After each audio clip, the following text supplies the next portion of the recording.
And I think I told you this when you called me to ask about Jen. This was Jen's first time directing, and she and I have been television business partners for years. And people were like, all right, well, for your first special, we probably want a big name to direct you. And I go, no. You know what I don't want? I don't need some fucking guy coming in who doesn't know me, who doesn't know my sense of humor, who doesn't know my brand, who doesn't know my audience, to come in, not like me right under my neck. So then I've got the fucking thick neck just staring at you down the barrel of the camera. I was like, no, I want a woman. I know exactly what I want. And it was the best thing I ever did. Yeah. You got to trust your instincts. That's the thing in this business. Everybody thinks they know better. Everybody, and listen, I like to take advice from people, but everyone's like, no, this guy's been in the biz forever. I'm like, well, I need a woman. I need a feminine touch on this. I said that the second I got the special. I'm like, I need a woman, A, for the angles, and B, more relatable for the comedy. And and because I'm so fucking physical too, I'm like, I can't have, and then that has to look somehow good. I can't have my troll walk look even trollier than it is. Like, it can't be shadowed badly. When you do all these other male comedian podcasts, because I know you and I both get to the same shit. Like, I immediately go to the comments and it's built like a made tag. It's always something about my size, about my shoulders, about my voice. It's always, trans has been the new number one. Oh yeah.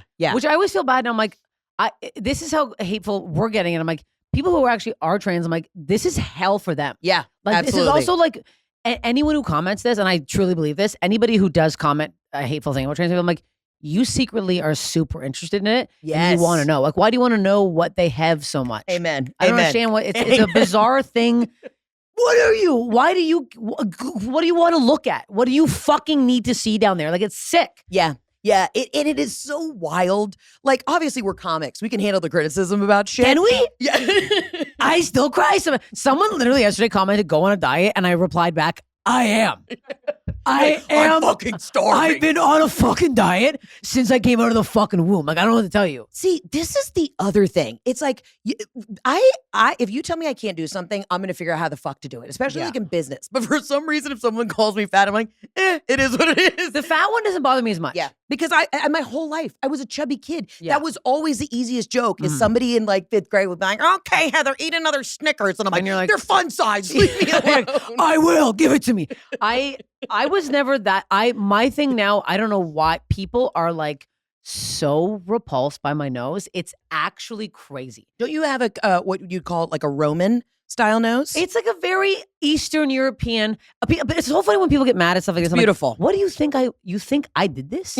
You think I wake up in the morning, fuck you, get bigger. Like, what do you think men will get so mad that I'll like block them. And then they'll like, I've had men email me. They're so mad at how I look.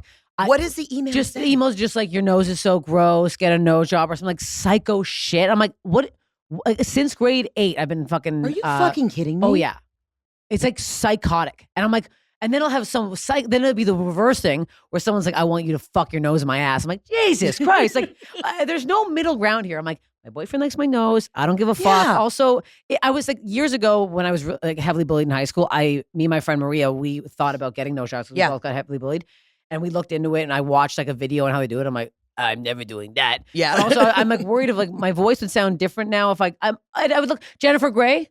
That's she got fucked. She got botched. She looked amazing. She did. I mean, I'm insecure about my neck and I'm trying to do a little tuck. And I literally was like, listen, I want it to look like I've had nothing fucking done. Nothing done. Because I love my face, but when I tell you, just everything on camera it's my biggest insecurity. Why does it go right to the chin? I don't know, but it's now like loose and it's hereditary, but my dad had a beard so you could cover it. I wish. Even my sister who's tiny, you know what I mean? We're both in pictures. And like, then it has this little fucking thing. Yeah, I told you I did Kybella. Yeah. So I've been like, mine is much better now, but it was, I guess I did film a special, but I never talk about it because it was on this thing called Epics. Don't look it up.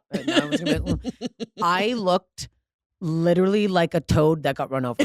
Like the whole camera was this, my whole set is this, and I'm like, hey, the COVID's back to me. Like I was like, I can't post clips from this. Yeah, I can't do anything with this footage. It's gone. I don't know where it is. I don't look it up. It's It's a thumb. And it's I a know thumb and a wig. that when you were about to walk on stage, you had that last like quiet moment with yourself backstage in the mirror, and you're like, "Girl, you got this. You look fucking great." And then you get the footage back, and you're like, "What the fuck happened?" That's hilarious. That you think I would do that? I'm not. That's I have such a false sense of like positivity. Oh, I need this. But it is also kind of like I don't give a fuck. And that's the thing is, you're so funny. You're so talented. You're also drop dead gorgeous. You got these big titties, a tiny little waist. Like I'm not blowing you up, but you're hot. To small ways now because we're starving. I've eaten spinach for 3 weeks and 2 egg whites a day. I've never been hungry. I'm like, this looks good. I'm about to eat them.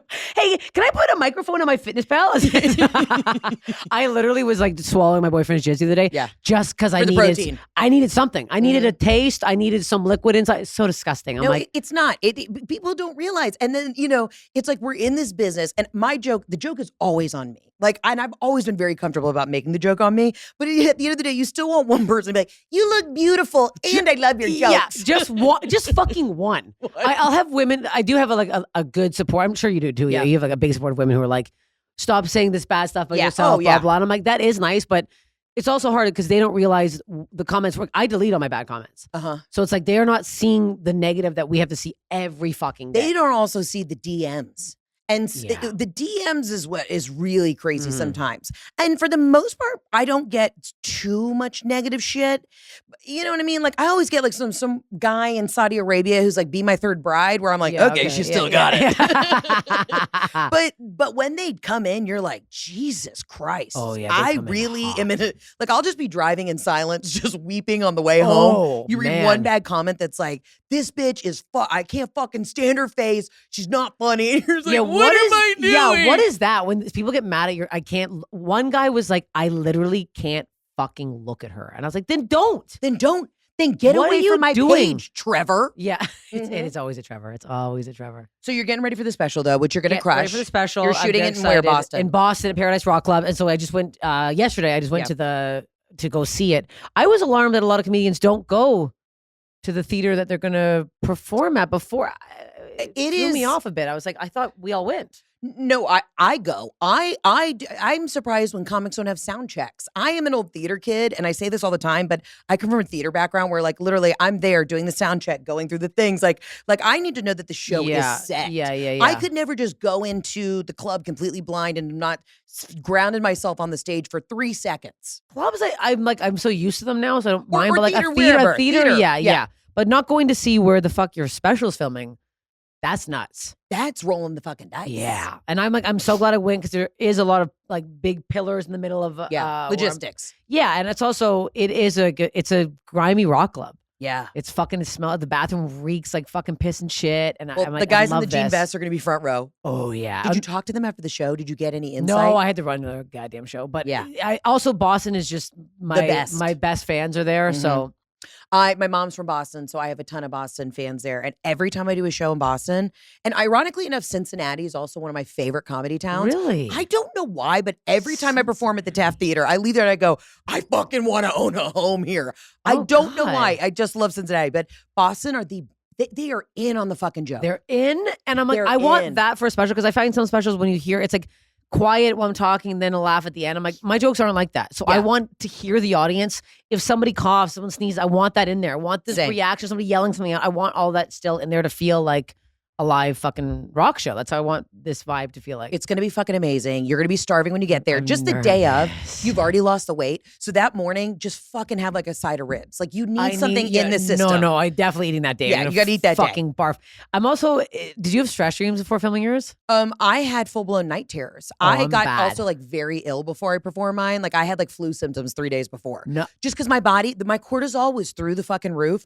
I was sick. Like my eyelashes were falling out. I was like in full panic mode. Oh, fuck. But then for the second one, I was like, all right, I know what I'm doing. But I was touring and I was like, no, I want to work. Even though I had done like the show 100 times, I still was like, I want to work up into basically like the shoot date. Yeah. Best advice I can give you, take a fucking week off. Have a full week, get your spray tan, get your waxing, go get a massage, and chill the fuck out. You know the fucking show. Yeah. I was like, no, I'm going, like doing all this shit. I have a weekend right before. Okay. Yeah, fuck.